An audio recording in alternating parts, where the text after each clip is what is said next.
Good afternoon. My name is Anthea Hancock and I'm pleased to welcome you to the launch of the 2020 Mapping Social Cohesion Report. Thank you for joining us today. I'd like to begin by acknowledging the traditional owners of the land on which we're meeting today. In my case, here in Melbourne, the Wurundjeri people of the Kulin Nation. I pay my respects to their elders, past, present and emerging, and to any Aboriginal elders of other communities who may be present here today. If you're joining us from somewhere else in Australia today, please feel free through the chat function to acknowledge the peoples and nations who are the traditional custodians of the lands where you are located. I would particularly like to acknowledge Peter Scanlon, Chairman of the Scanlon Foundation and the Scanlon Foundation Research Institute, members of the Scanlon Foundation Board, including Hasta Lau, the Executive Director of the Australian Multicultural Foundation, members of the Scanlon Foundation Research Institute Board and Research Committee, Andrew Giles, MP, Chin Tan, the Race Discrimination Commissioner, Seb Ozdowski, the Chair of the Australian Multicultural Council and fellow members of the Council, Viv Nguyen, Chair of the Victorian Multicultural Commission and fellow commissioners, Andrew Crisp, the Emergency Management Commissioner, and all our distinguished guests and our Institute partners. I know you're all looking forward to today's program, but a few housekeeping items before I introduce you to our guests. I want to let you know first that we are recording today's session and will share the link after the event. At any time during the webinar, you're welcome to submit questions for today's presenters. To do so, just type in your question into the Q&A function of the control panel at the bottom of your screen. You can also click the like button for any questions within the Q&A panel that also interest you. This helps us to prioritise the most popular queries. We will address as many questions as we can during the Q&A segment at the end of Andrew's presentation. The format of our event will be a little familiar and a little different to our in-person launch. We will, of course, be showing you our 5-minute summary video highlighting the key findings of the 2020 Mapping Social Cohesion Report. And this will be followed by Emeritus Professor Andrew Markus's eagerly anticipated presentation. Due to the idiosyncrasies of Zoom, we've invited an accomplished news journalist to join Andrew in a conversation regarding the implications of the research findings and to facilitate the Q&A session with you. If you want to share moments from this event with your network or want to join the conversation online, please feel free to use our dedicated event hashtag Social Cohesion Report. Now, I'd like to introduce you to our two special guests. Janice Petersen has spent almost 20 years working as a cross-platform journalist, currently presents SBS World News. She has hosted highly acclaimed SBS programs, including Forum Series Insight, International Current Affairs show Dateline, as well as a number of breaking news special events. Janice has been familiar with the Mapping Social Cohesion surveys for many years, so she was a very logical choice to bring a journalistic sense of inquiry to this conversation. Many of you, though, will be familiar with our main speaker, Emeritus Professor Andrew Markus. We're delighted that he has continued to author this exceptional report for the Institute, but also to bring his invaluable insights and extensive knowledge of social cohesion in Australia to bear on this year's findings.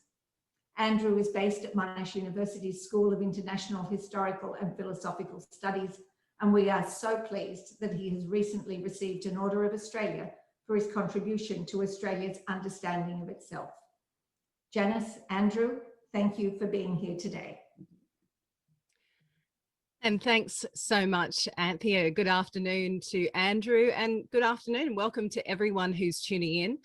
I'd also like to acknowledge the traditional custodians of the land from which I'm joining you from today, the Gadigal people of the Eora Nation. I'd like to extend and pay my respects to elders past, present and emerging, and indeed to any Aboriginal elders of other communities who are joining us today. I can see a few of you have taken up the option of using the chat function, so I can see a few people giving us a shout out on there and acknowledging the land on which they are. Again, people quite close to me, the Gadigal people of the Eora Nation. We have people joining us from Dharawal land, hello, Darug land in Bankstown.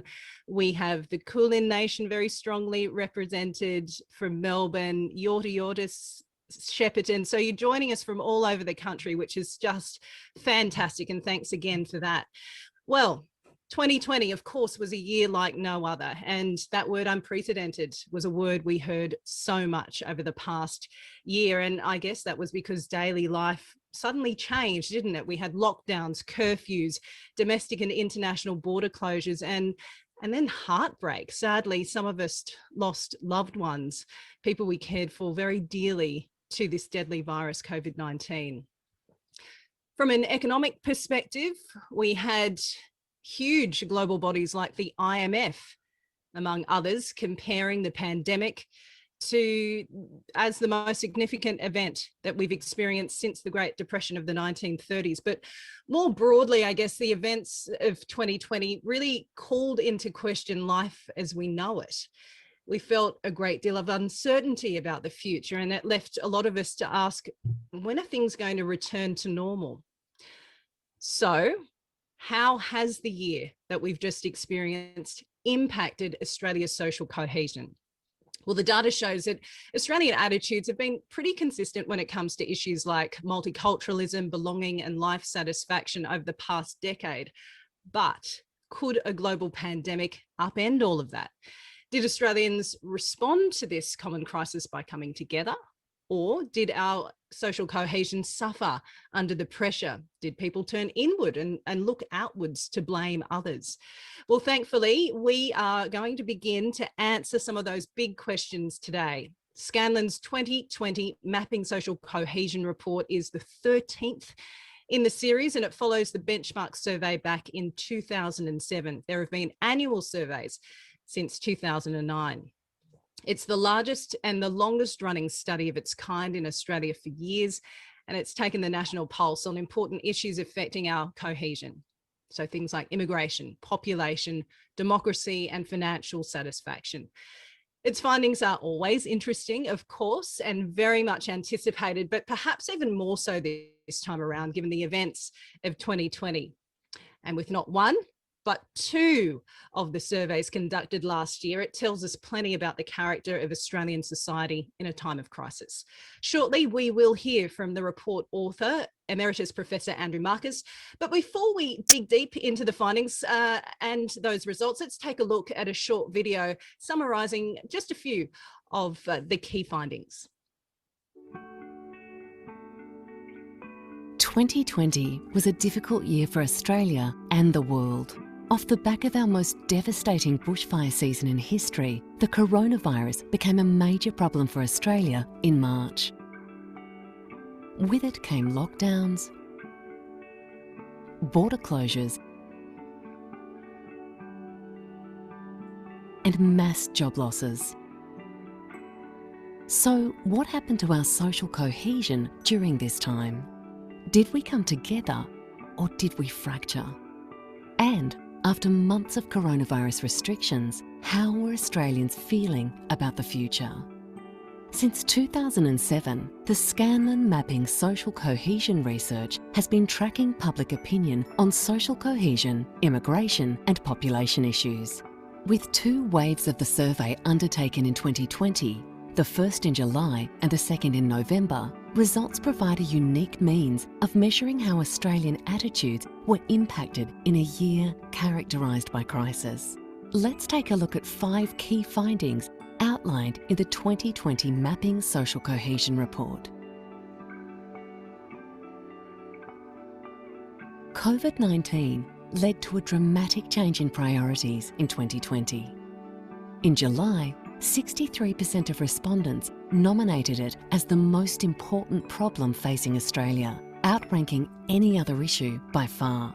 Yet Australians remained largely positive and optimistic about the future. In July, 74% of respondents agreed that Australia is a land of economic opportunity where in the long run, hard work brings a better life, slightly more than in 2018 and 2019.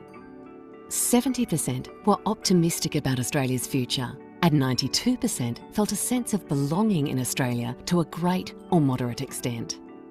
At the neighbourhood level, 84% in July and 88% in November indicated that in their local area, conditions of life were either better or unchanged in 2020, higher than in the previous 2 years. An increased proportion also agreed that people were willing to help their neighbours. On questions of social justice and democracy, 2020 findings point to a widely held view that Australian governments have successfully managed the pandemic and signs of economic recovery. Despite 28% of respondents indicating their employment had been halted or scaled back in 2020, 65% of all respondents reported living comfortably, up since 2018 and 2019. Similarly, an increased proportion was satisfied with their present financial situation. Back in 2018, just 57% of respondents thought Australia's system of government worked well or needed only minor change. By November 2020, that figure had risen to 72%. Trust in the federal government to do the right thing also leaped to 54% in 2020, arresting a decade-long pattern of low levels of trust in the range of 26 to 36%. In both July and November, a resounding 85% felt the federal government was responding to the pandemic well. In Western Australia, South Australia and Queensland, more than 90% of residents supported their state government's handling of the crisis. For more than a decade, the Scanlon surveys have found consistently strong levels of endorsement of immigration and multiculturalism, and this remained in 2020. With Australia's international borders closed, a substantial majority, 72%, still considered that globalisation was good for the nation, only marginally less than in the previous 2 years. On trade with other nations, a combined 70% favoured either more or about the same level, while 29% favoured less. 84% of respondents in 2020 believed multiculturalism had been good for Australia, slightly higher than in 2018 and 2019. In line with previous surveys, however, a lower 36% agreed that ethnic minorities in Australia should be given government assistance to maintain their customs and traditions. A new question in 2020 posed openness to immigrants in different terms, asking if someone born outside of Australia was just as likely to be a good citizen as someone born here. A very high 90% indicated agreement. Alongside largely positive findings on multiculturalism, the 2020 surveys did find evidence of negative opinion towards Australians of Asian, African and Middle Eastern background, and of high levels of concern within the Asian Australian population. Reported experience of discrimination was much higher among respondents born in an Asian country compared to those born in Australia, though figures for neither cohort shifted significantly in 2020. Asian Australians were also significantly more likely to view racism in Australia during the COVID-19 pandemic as a problem. Analysis of specific population segments highlights how attitudes to key social cohesion issues vary across the community. Those whose employment arrangements were impacted in 2020, for example, were significantly more likely to be pessimistic about Australia's future compared to those whose employment had continued as normal. The survey also found evidence of young people bearing disproportionate economic costs in the labour market, with 18% of those aged 18 to 24 having lost their job, compared to just 6% of people aged 25 to 34. This younger cohort was more likely to disagree that those on low incomes receive enough financial support from the government, but more supportive of multiculturalism compared to other age groups. Offering a detailed look at Australian public opinion during the first 9 months of the pandemic, the substantially positive attitudes outlined in the 2020 Mapping Social Cohesion report, although not without qualification, provide evidence of a strong, cohesive and resilient society. Download the full report at scanloninstitute.org.au or join the conversation at #SocialCohesionReport.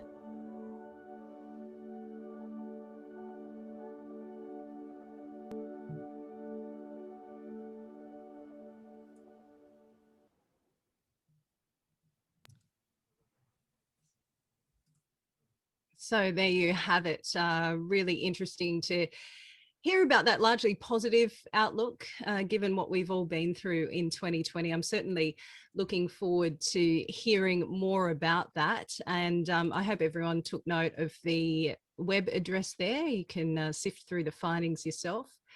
Andrew, I'd love to bring you in now to flesh out some of these findings in more detail. Please take it away. Thank you.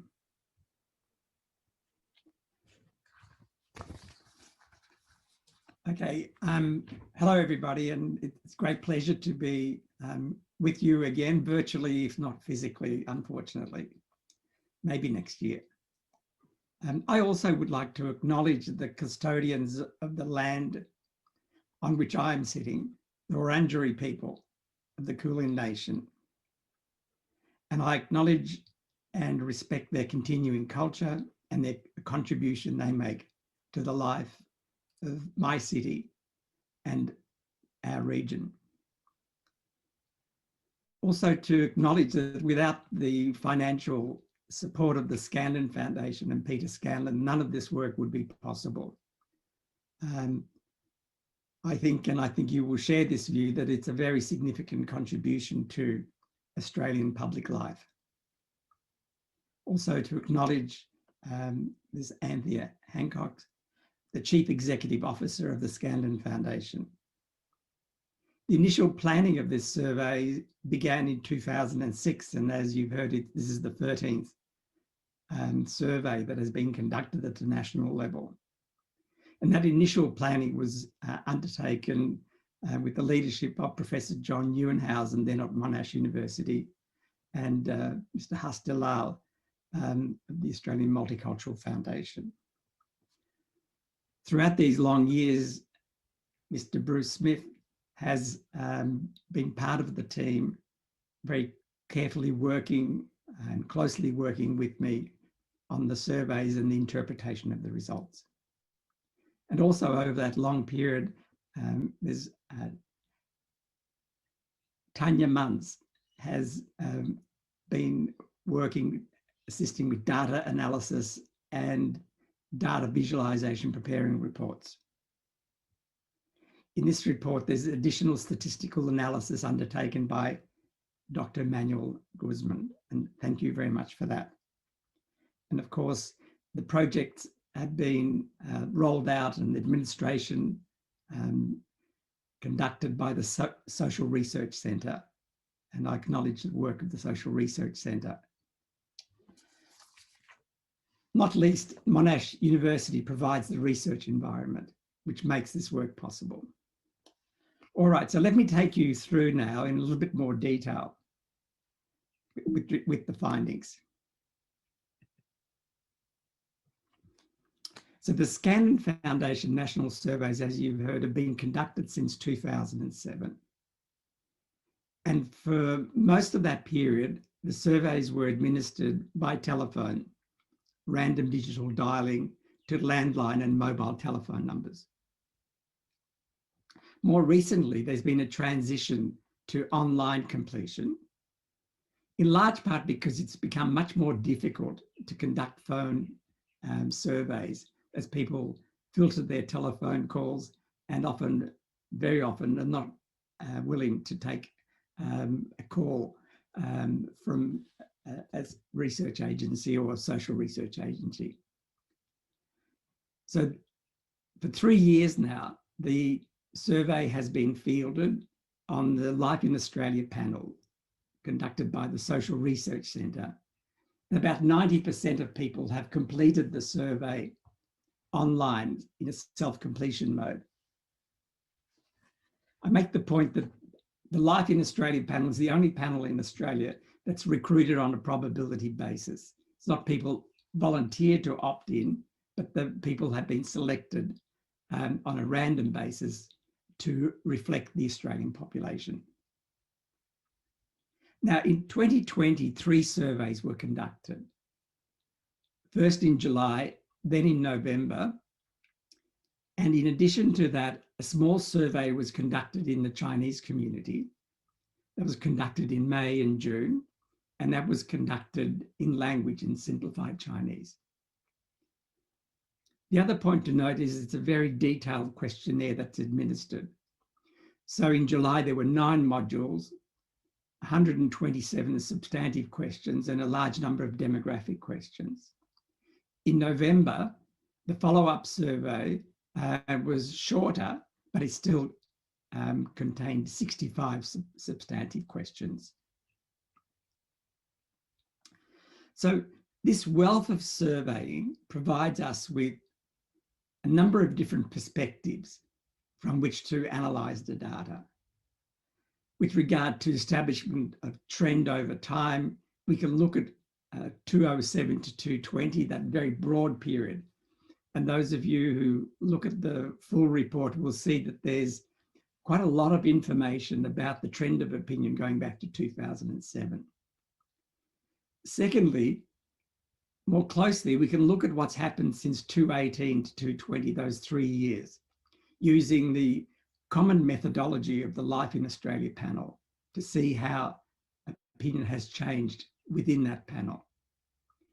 And thirdly, we can look at change over the course of 2020. How did opinion change between July and November? I think it's important to make the point that this surveying is not conducted in a vacuum. It's not as if we conduct the Scanlon Foundation surveys and basically ignore what else is going on in the world, particularly with regard to other organisations that are engaged in surveying. Often, not least in social media, critics will make the point, well, all right, that's your survey. Why should we believe it?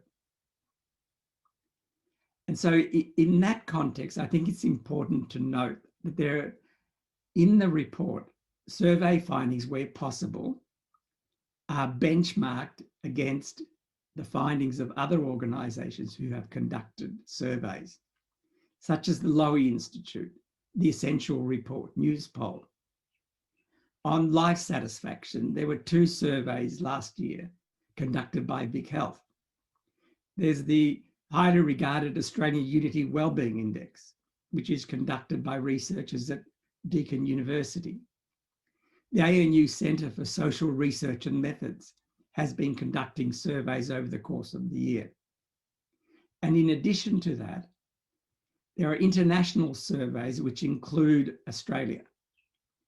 In particular, the work of the Pew Research Centre in the United States and Ipsos, one of the world's leading survey companies.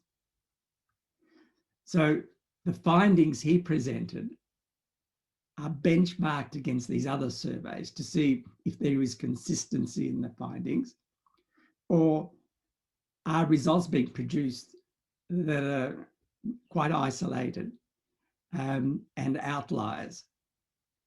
So just to recapitulate, what makes the Scanlon Foundation surveys distinctive? First of all, are the breadth, that there are so many questions which provide us with, say, a 360-degree view. The sample size of around 3,000, which enables analysis of subgroups at a level of statistical reliability. Thirdly, the context to evaluate findings, that there are a number of earlier Scanlon Foundation surveys which provide benchmarks and help us to understand the trend of opinion. Is it up or down? Without such a context, and a number of surveys do not have that context, it's very hard to interpret the results. And lastly, I'm not aware of any other survey in the field that focuses to such an extent on issues of immigration, ethnic diversity, and multiculturalism. So much for the context. So again, just to provide an overview before I go in more detail into specific findings. As expected, the pandemic dominates. When people are asked what's the most important problem, it's the pandemic. Secondly, the economic dislocation that has occurred is well reflected in the survey. So the survey finds that 28% of respondents have had their employment impacted by the middle of the year. And thirdly, a preference hierarchy with regard to religious groups, national groups, that we've found in past surveys is again reflected in the findings. But there are a number of surprising findings. And it was these surprising findings that led to the decision by the Scanlon Foundation to run a second survey in November, just to see if those findings obtained in July were typical of the mood of Australia or were actually an unusual and atypical finding. Because contrary to expectations, the Scanlon-Monash Index moved in a positive direction.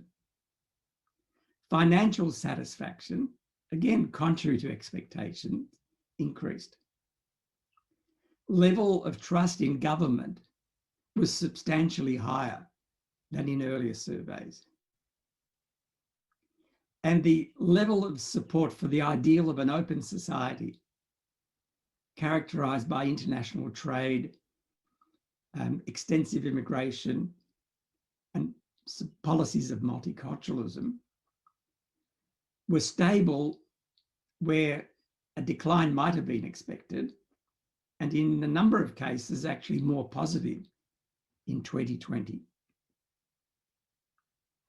The November survey found improved indicators with regard to the economy, lessened concern about the pandemic, and increased optimism about the future.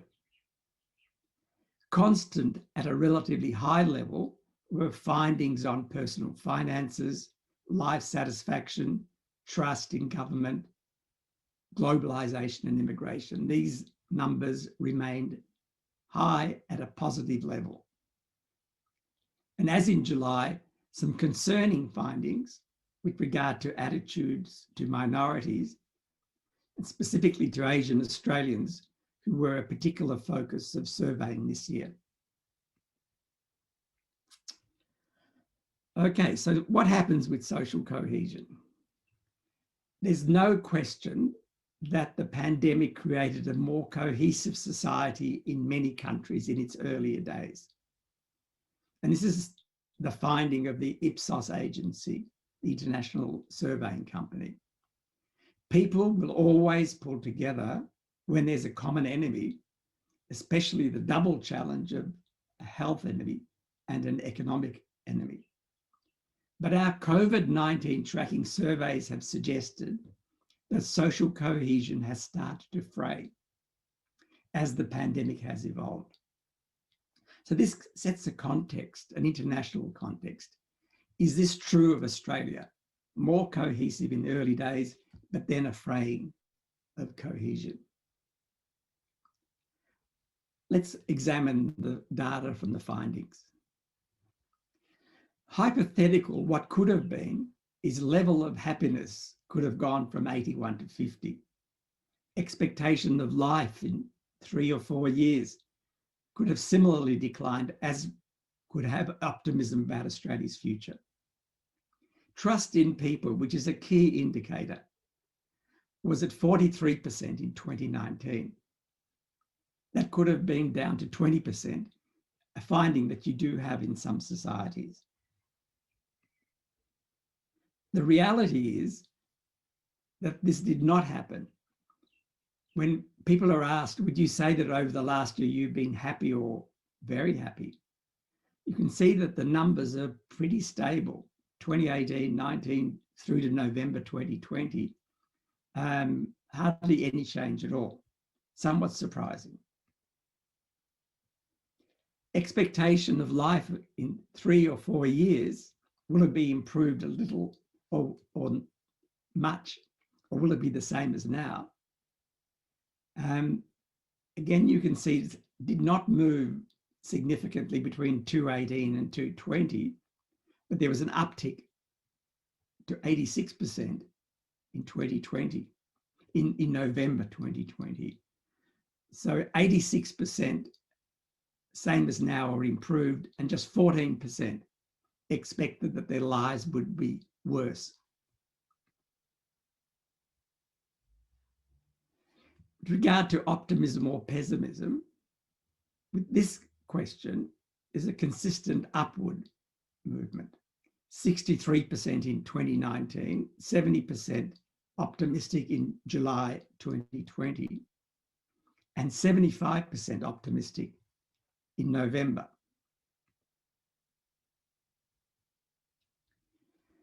Lastly, with regard to trust, and the statistic I showed you before, 43% of the view that most people can be trusted, 56% that you can't be too careful.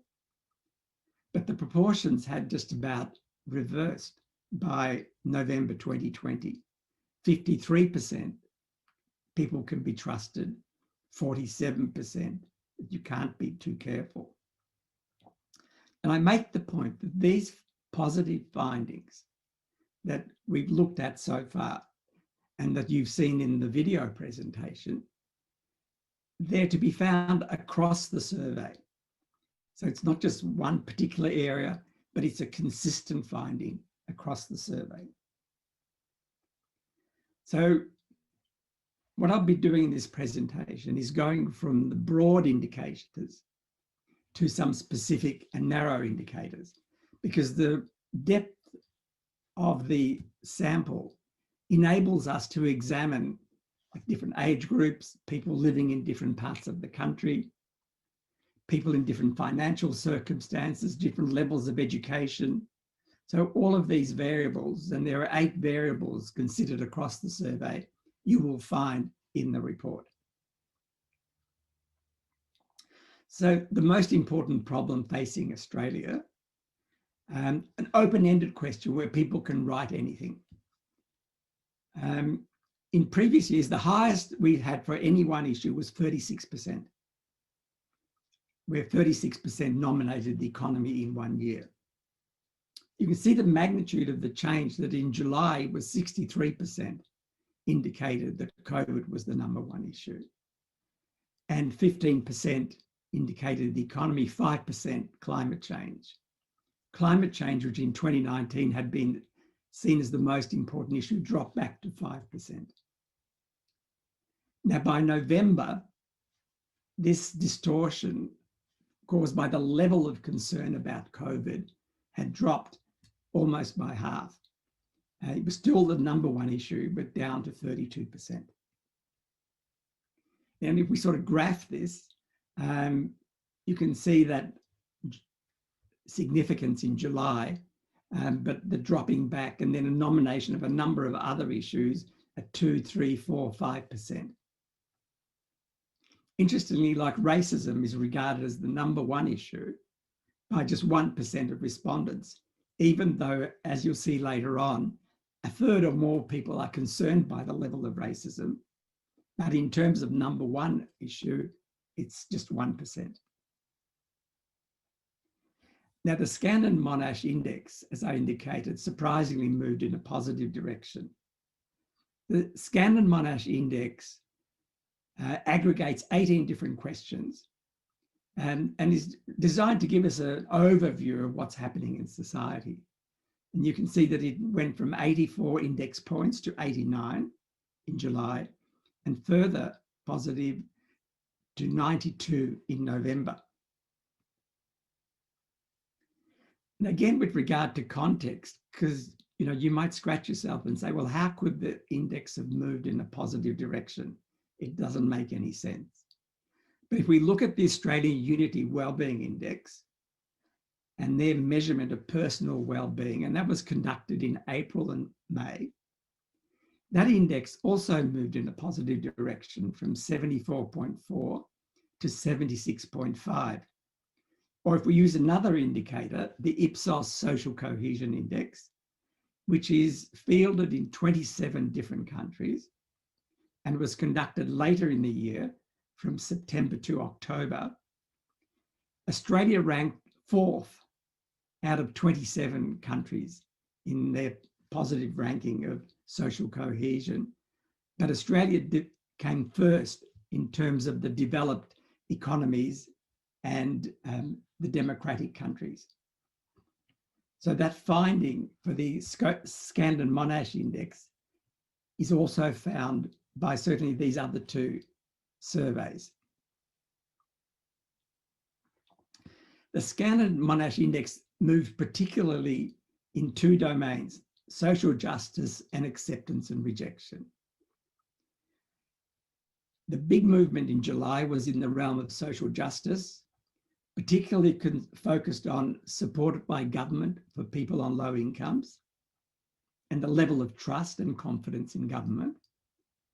And between July and November, the movement was particularly in terms of the lowered experience of discrimination by Australian-born respondents, who are the largest component of the survey, and expectation of life in 3 or 4 years, again moving in a positive direction.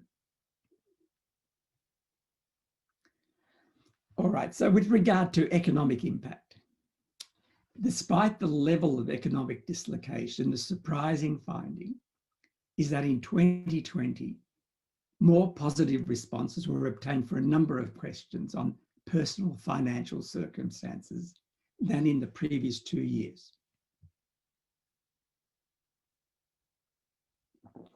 In July, 29% of respondents indicated that they had lost their job, were working no hours or fewer hours.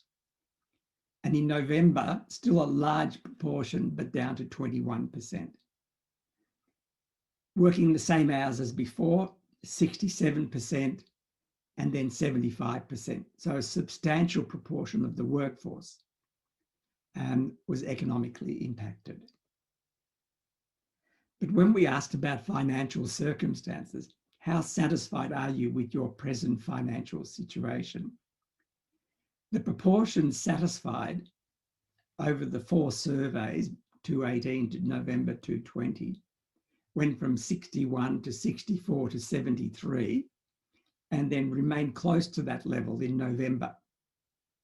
Those who indicated that their financial circumstances were difficult, they were poor, struggling, or just getting along, that proportion went down from 42 to 39 to 34. So again, a surprising finding. With regard to the issue of social justice and equity, people living on low incomes receive enough financial support from the government. The proportion who agreed jumped from 40% in 2019 to 55% in July 2020. And by the way, these comparisons over time show you that the richness for interpreting the findings, when we can compare the results of the previous year and the year before that, where there's a consistent survey methodology. If we just had a figure of 55% without a context, it would be hard to make sense of that. Now, in November, the proportion who considered that the government did provide enough support was 49%. So it had gone down since July, but that figure is still the 3rd highest that we have obtained over the course of the surveys. What about the workings of Australian democracy? And I think an important point to make here is that Australia went into the pandemic, or the months prior to the pandemic, relatively well off compared to, say, England and the United States, which were societies characterised by deep divisions, deep polarisation. In the case of the United Kingdom, because of the years of debate over Brexit, and in the United States, with the level of polarisation of their politics, indicated, but not exclusively, a feature of the presidency of Donald Trump. The key to the positive findings in the survey appears to be the level of trust in government, the widely held view that effective leadership is being provided in the time of crisis, including financial support to those who have lost their jobs and those whose businesses have been impacted. Of course, not everyone received that level of support. And we're all very keenly aware of the groups that did not. But the general finding of the survey is positive with regard to the level of financial support at the national level.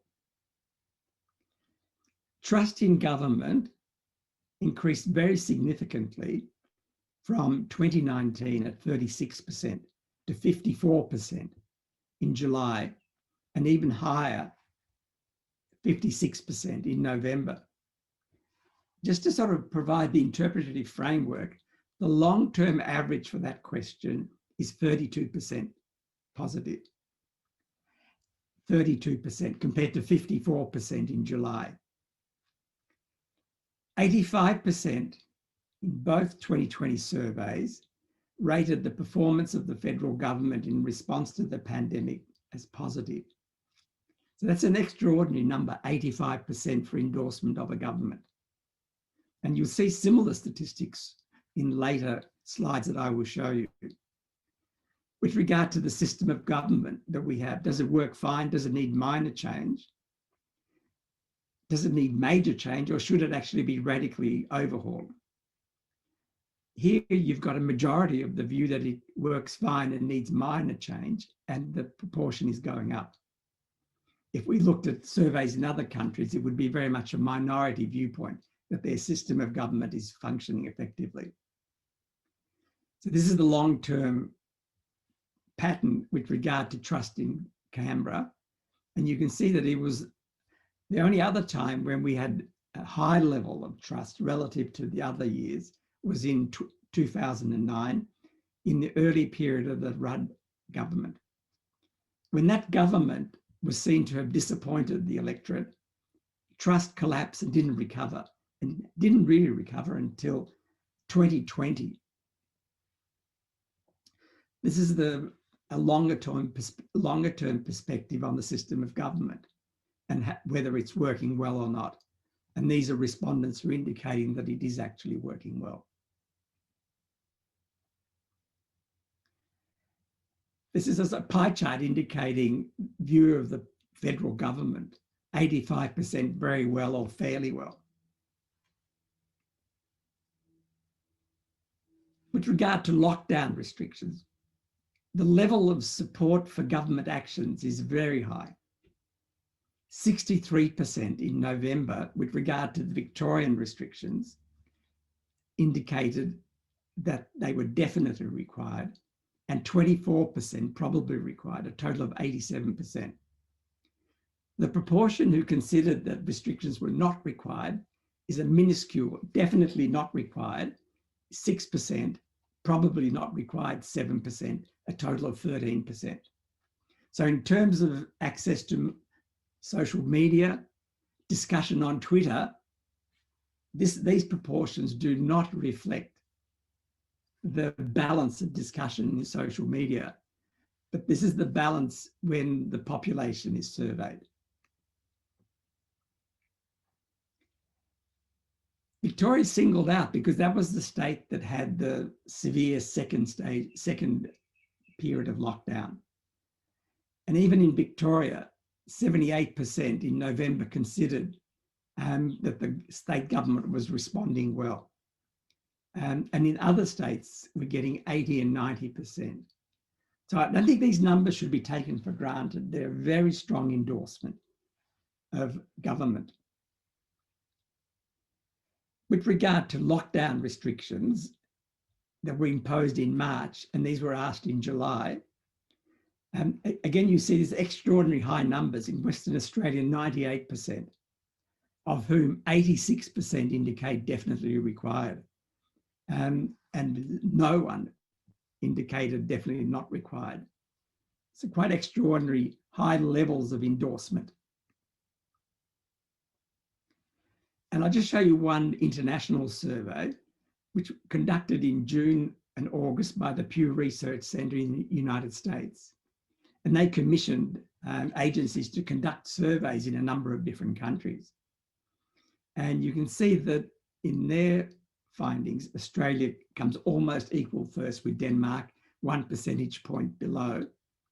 And then compare that, say, with the United States, where 47% rated their government response positively.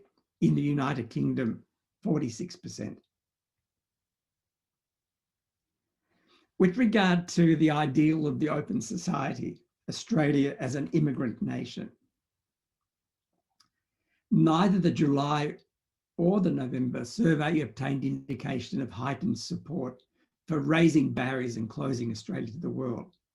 A substantial majority of survey respondents continue to endorse open trade, immigration, and multicultural policies.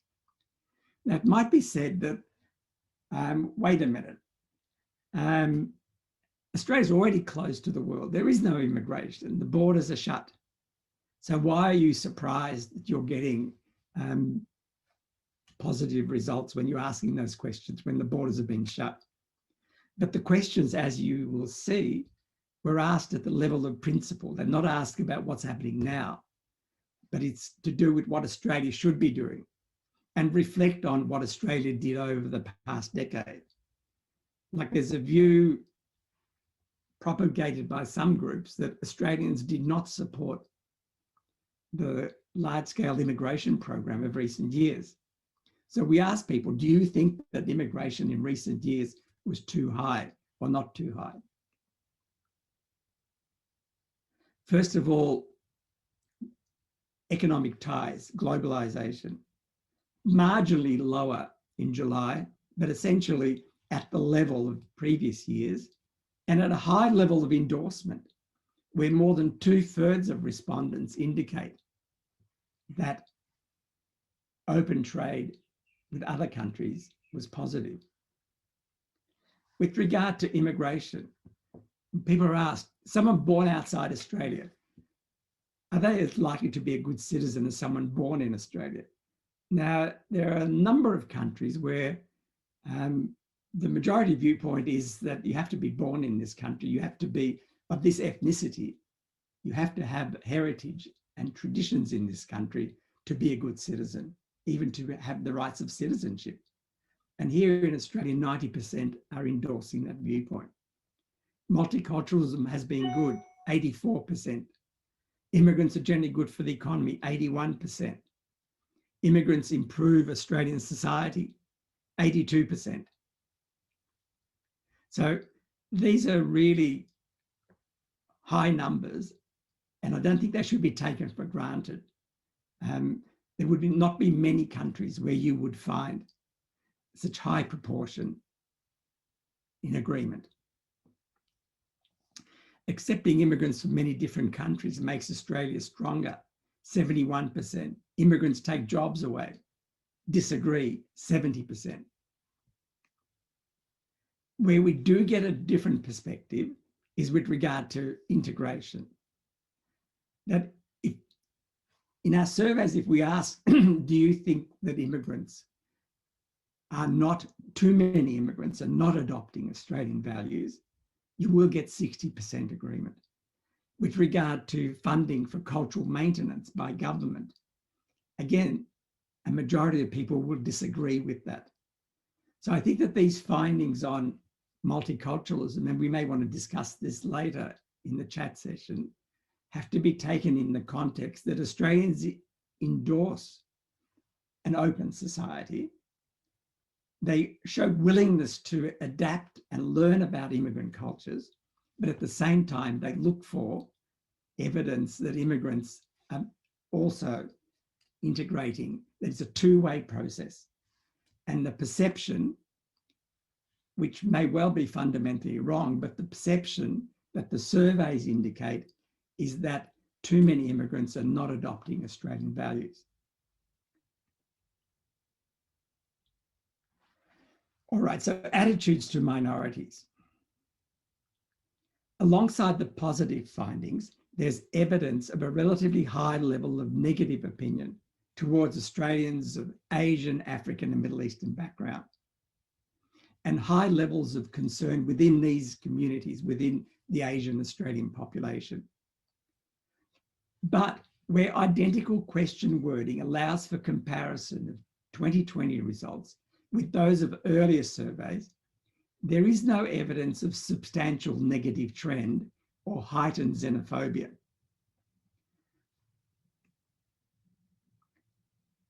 When we ask, would you say your feelings are positive, negative, or neutral towards immigrants from a specific country? The proportion negative towards Europeans is 6 to 7%. Towards India and Ethiopia, close to a third. United States somehow gets into that group. And I'm surprised, because if we look at English-speaking countries, Canada, New Zealand, and so on, we wouldn't get that level of negativity with a question like this. And here it's relatively high. This may reflect Australians' view of what's happening in the United States. And then at a highest level,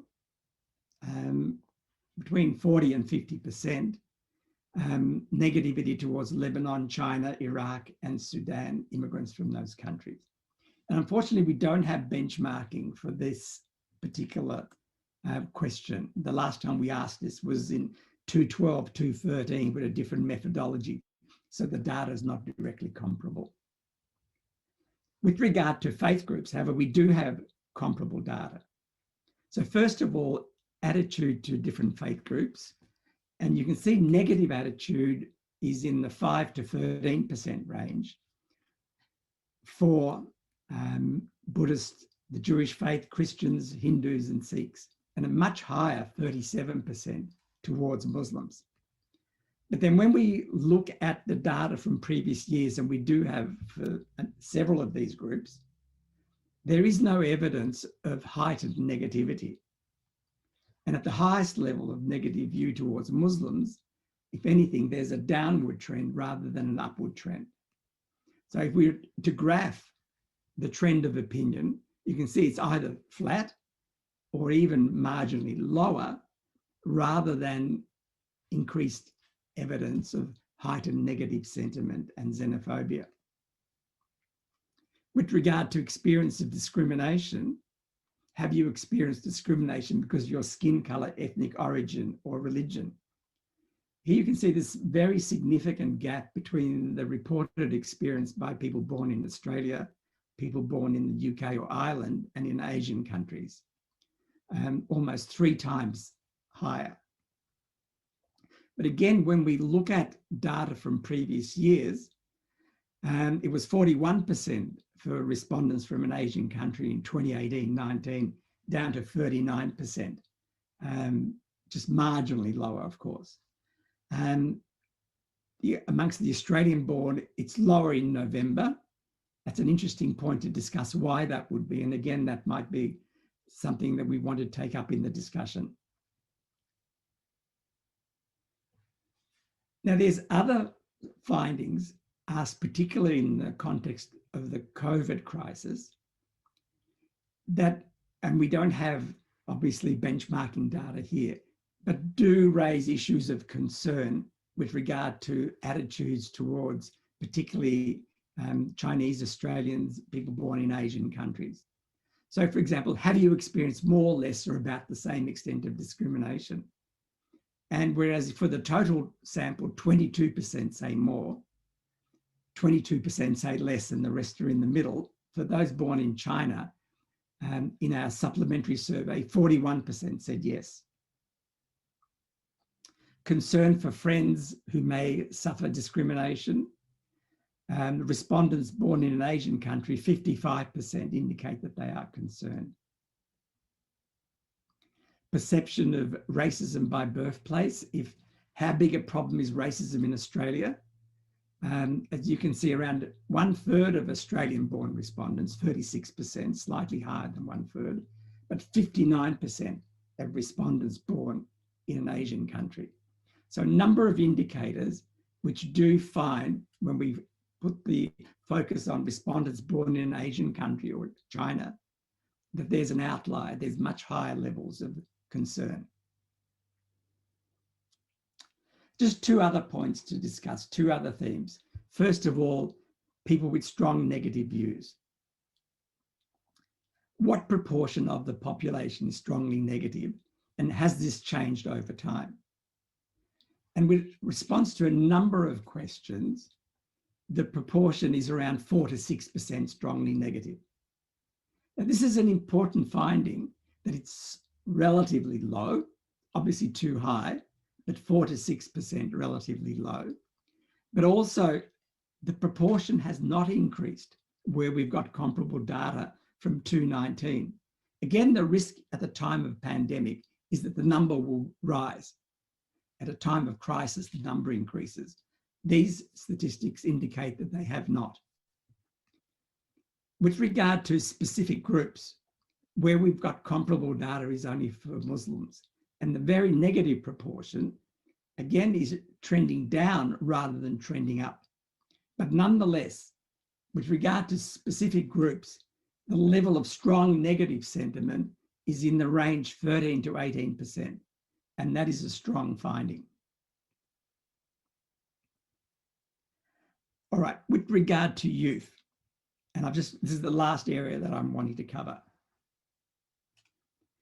Impact on employment was substantial. For example, the proportion who's 18 to 24-year-olds who indicate that they're working the same hours as before the pandemic is 42% and 47%, compared to close to 3/4 in November for those in the older age groups. So a very significant difference there. And the finding is that when we ask questions about financial circumstances amongst the younger generation, the numbers will be down.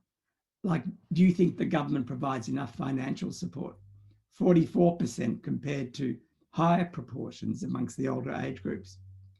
Are you optimistic or pessimistic about the future? Young people, 58% optimistic, still a majority, but below the 70+% amongst other age groups. But a very important finding is that even though young people have been disproportionately impacted by the pandemic, disproportionately impacted in the labour market, whereas in the past surveys, they were shown to be the most positive age group with regard to multiculturalism, immigration and ethnic diversity. And this finding remains a feature of the 2020 survey. I really want to emphasize this. So negative experiences do not, amongst this group, lead to heightened negativity towards immigration and diversity. So, for example, accepting immigrants from many countries makes Australia stronger. The highest proportion in agreement, 18 to 24-year-old. People should not be rejected on the basis of their race or ethnicity when they want to migrate to Australia. 89% of young people agree. Multiculturalism has been good for Australia. Almost all young people will agree, 96%.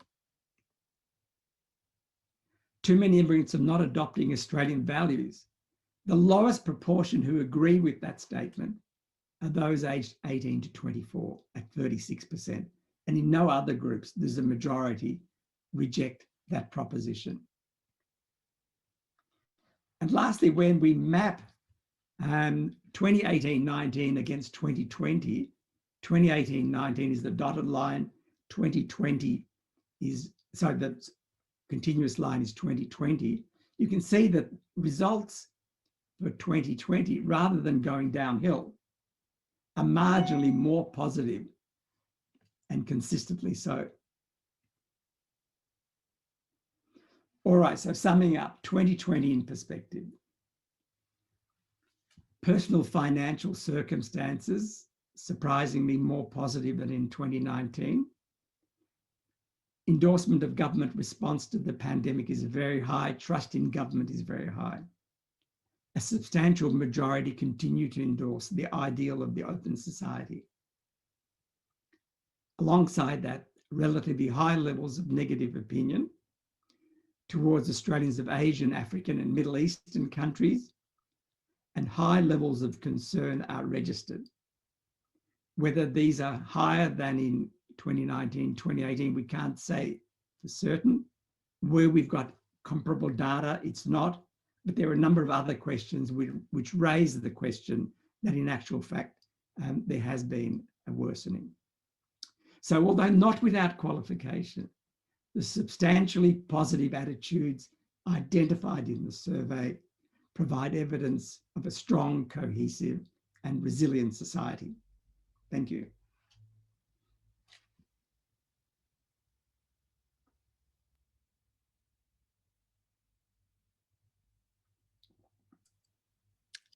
Thank you so much, Andrew. I'm just getting my head around the technicalities here, but wonderful to have such a succinct and insightful analysis of those results. And thanks again for your hard work in putting this report together and all of the findings. Now, I know a lot of you have questions for Andrew. I can see quite a few of them filtering through the Q&A function. So we do want you to get involved. We want you to be part of this, to get engaged. So I just want to remind you, as Anthea mentioned a little earlier, feel free to use that Q&A function in the menu tab at the bottom of your screen to submit a question.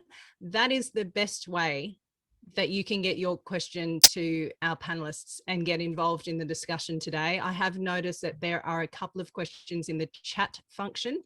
The best way to do it, though, is through that Q&A function. I also have a few questions of my own, so I wanted to just dive in there, if you don't mind. Andrew, you've been obviously doing this for quite a while now. Were you surprised at all by the largely positive findings when it came to things like finances, trust in government, really of all stripes, and even our optimism for the future, given the bumpy ride we've had for the last year? Yep, certainly very surprised. And I don't think I was alone in being surprised. And in part, that reflected in the decision to run the survey again in November. And then it also led me to start looking around and seeing what other surveys were out there. Was there something wrong with the questions we were asking, or is there something wrong with our methodology? And it's interesting that, for example, the Australian Unity Wellbeing Index, and that was released not that long ago, and one of the researchers commented in the newspaper coverage that they were also very surprised to see that their index moved in a positive direction. And Andrew, I mean, I tend to think of a lot of Australians as, and I hope this isn't too offensive, but I think a lot of us are quite a cynical bunch when it comes to politicians. What did you make of that incredibly high positive rating for trust in government? We look at WA and there's a 99% level of support for the approach to something like this pandemic. Yep. So I think there's two separate issues. There are different sorts of questions. It's really important to work out, how do people read this sort of question as opposed to that sort of question? So the cynicism comes through, I think, in that question: can you trust the expletive deleted gentlemen in Canberra and ladies in Canberra to do the right thing for the Australian people? And, the long-term average on that positive is 32%. And yet it sort of jumps to 56%. It didn't jump to 100%, but that sort of question, it jumped to 56%. And it probably won't stay there in the long term. I think that that's an aberrant finding. And I interpret that to mean that the norm in a period of crisis is you rally around. And you stop rallying around when it's not getting you the results that you want. Yep. So if, for example, the lockdown that was implemented in March was ineffective, so that, we couldn't be in a situation in May and June where we were emerging from the lockdown. And similarly, if the people who had lost their jobs were in dire situation, basically not having bread to put on the table. And of course, there have been groups in Australia in that position. So I always put that caveat in that I'm fully aware of not everybody benefited. But at the national level, at the aggregate level, it was a very surprising finding that people were actually saying we're better off than we had been in the past. And that possibly reflects, the government support, JobKeeper, JobSeeker, bonus payments, increased payments, all of that. And, I think the danger is that we look at these results you know, in a jaundiced way. That we're actually programmed to say, with regard to government, like you guys are just in it for yourself. If we basically have to look after ourselves because you are not really looking after us, unless you're a fervent supporter of the party in power. Mm-hmm. That I think is normative. Yeah. And I found that, you know, say talking with journalists and others with regard to the release of the survey findings and the sort of questions, is a ho-hum sort of attitude rather than an acknowledgement, which is my view, that there's actually something very fundamental that emerges from this about Australian society.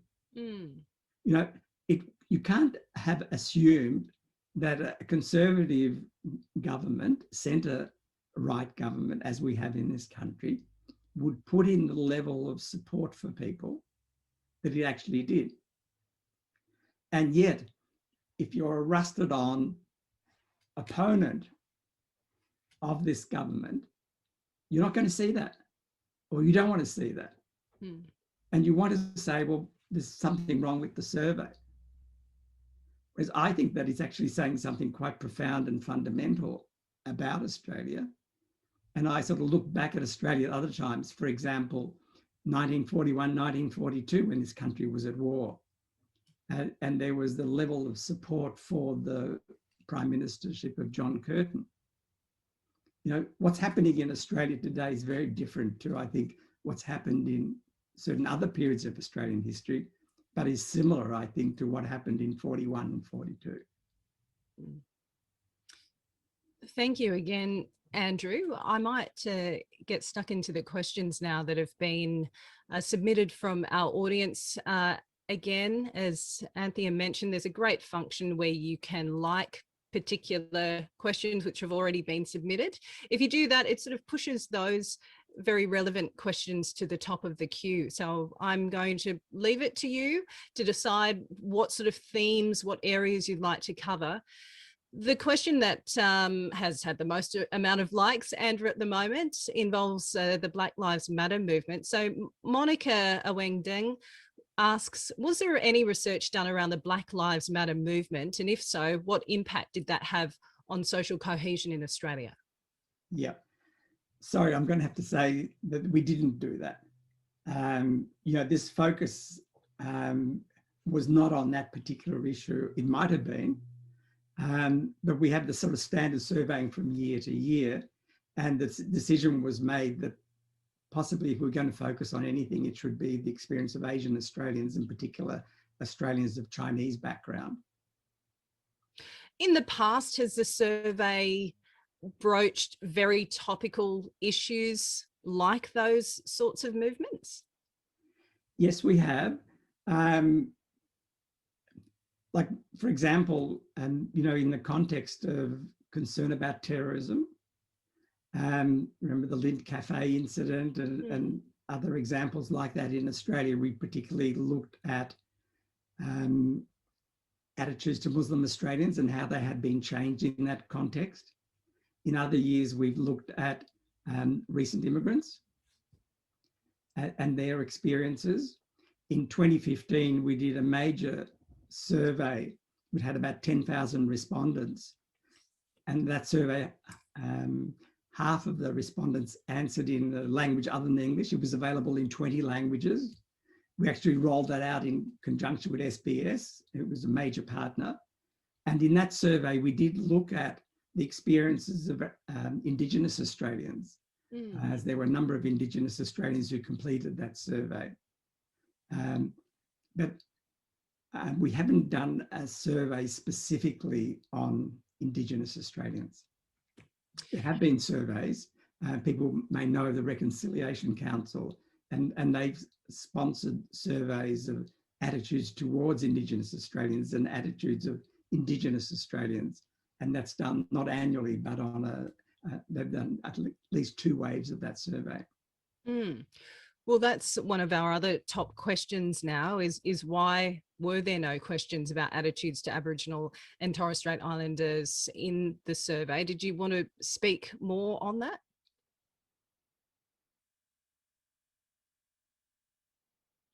Janice, are you frozen or what's happened there? Okay, I think something did freeze there. I hope I'm back. But Yes. just on that last point, Andrew, one of our other top questions here from Jane Lewis is on that last point that you made. She says, why are there no questions about attitudes to Aboriginal and Torres Strait Islanders in this survey? Did you want to speak a little bit more about that? Yes, because I think that the basis of the survey, and Anthea may wish to respond as well, but the basis of the survey was to understand the experience of immigrant groups and the levels of integration into Australian society. I mean, there's another way that we capture attitudes to Indigenous Australians, and that's with regard to the most important issue facing Australia. Now, that question is the first question in the survey. So at that point, people don't really understand what's the direction of the questions in the survey. It's totally open-ended. And I've been surprised that the proportion who say that Indigenous issues are the number one issue facing this country has been 1% or lower. I don't think we've ever got, and that's over a number of years. So that I think speaks to priorities within mainstream Australia. Because like climate change, for example, got to 17%, but Indigenous issues have never got beyond 1%. Anthea, did you want to respond to that issue of Indigenous issues? No, I think you did just fine, Andrew. That's pretty much to the point. Yeah. And just more generally, and this might be for both of you, I know a few people have questioned how many people were involved in the survey, demographics. Did you get a broad view of people from different ethnicities, socioeconomic backgrounds, that sort of thing? So I can see here that, and correct me if I'm wrong, I'm reading from my notes about this year's survey, is that the sample is significantly or sufficiently large. So 3,090 people were surveyed in July and 2,793 in November. And that provided insights into segments of the population, groups differentiated by age, education attainment, financial status, and political alignment. So I hope that gives people tuning in an idea of the scope of the survey. Anthea, did you want to add anything to that? No, I think it's worth reiterating that this is a probability panel that we use to give us the responses that we have. So it is able to segment as much as we possibly can, especially on those broader demographics. What it doesn't allow us to do is to get to particularly small subgroups and to be able to reflect their views. It is something that we're looking to remedy, but at the present time, the numbers that we survey at the moment don't allow that. Just to give people an understanding of what 3,000 means in surveying terms. Normally a national sample would be close to 1,500. So news poll, and I'm not actually sure what they're doing at the moment, but in past years, a number of these major surveying groups have been running with samples of between 1,000 and 1,500. This is double that size. And the reason for doubling that size is to give you some indication of attitudes within segments of the population. So for example, from this survey, we can't talk about a specific group, such as someone born in a particular country, such as like Iraq or Sudan. If you just think that through, 2% of the population or 1% of the population in that 3,000 sample translates into less than 100 people, well less than 100 people. And those numbers are not sufficiently large. So you heard me talk about Asian-born respondents. And that's because I've aggregated a number of different countries from the Asian region to be able to say something useful, hopefully, about that group. But I can't go much lower than that aggregation. Mm-hmm. We have a question here from Natalie Mabini. She asks, can you tell us more about the question regarding people adopting Australian values? Does the survey ask what respondents not quite sure here. The survey asks what respondents to identify Australian values to be. So maybe she's asking there, does the survey ask respondents to identify what Australian values should be? Yep.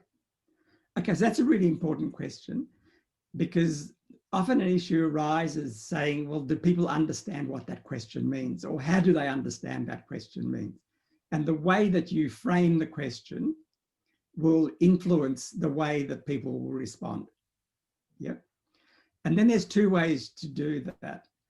One is to spend a lot more time very carefully explaining what question means. The other approach is that you have a large number of questions and you can see the pattern of response, so that it in a way takes out the significance of the exact wording of the question and it looks at the pattern of response.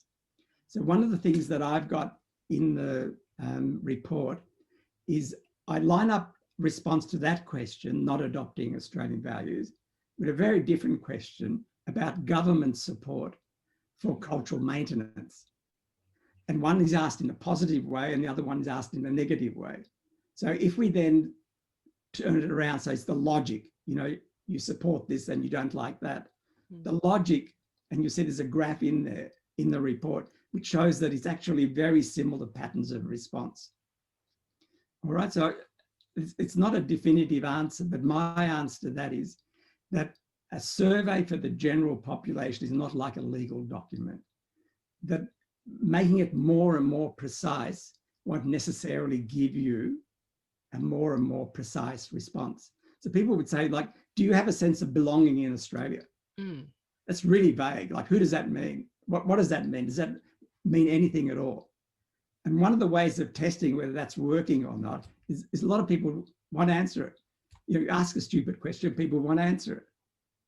Well, practically everybody answers it. We've got a question on the Australian way of life. What's the Australian way of life? And again, if it's not making any sense to people, they'll write in, they say, stupid, we're not answering it. They answer it. And we get consistent findings from year to year with that question. Yes. Okay, thanks. We have a question here from Nika Sinai. Do you think the pandemic changed our perspective about our well-being when compared to the rest of the world and worst case scenarios? Yeah, I think it's a really, really good question, because I don't think there's many of us who aren't aware of what's happening in the rest of the world, and probably have become more aware than we normally are. We pay more attention. Janice, would you agree with that or not? Sure. Yeah, absolutely.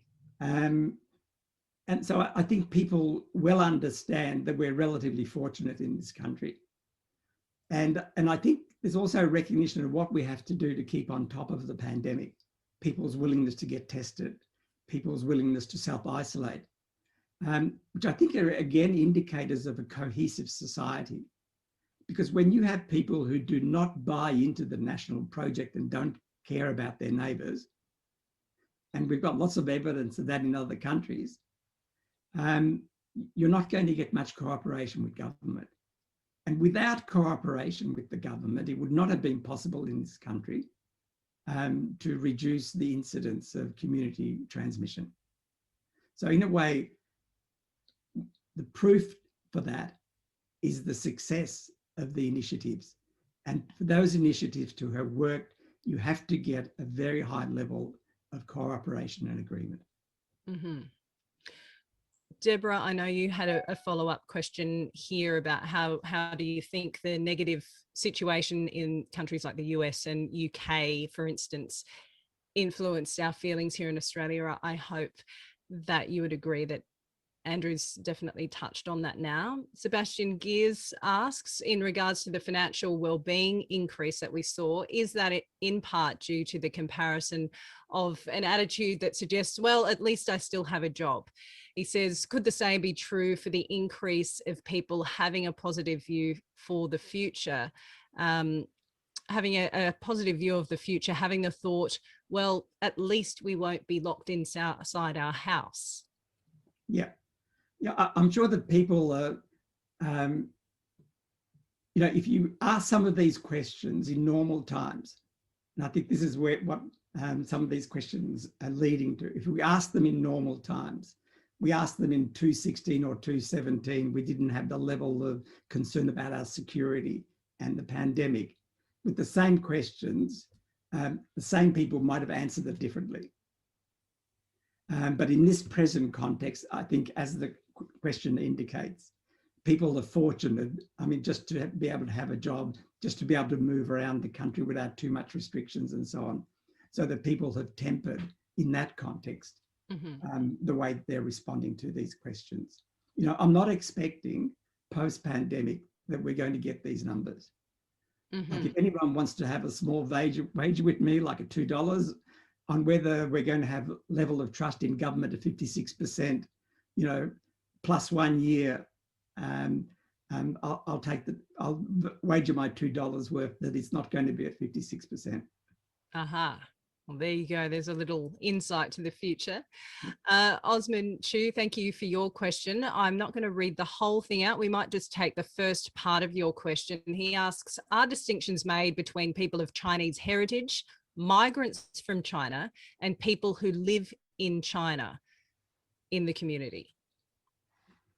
I really can't answer that from the survey perspective.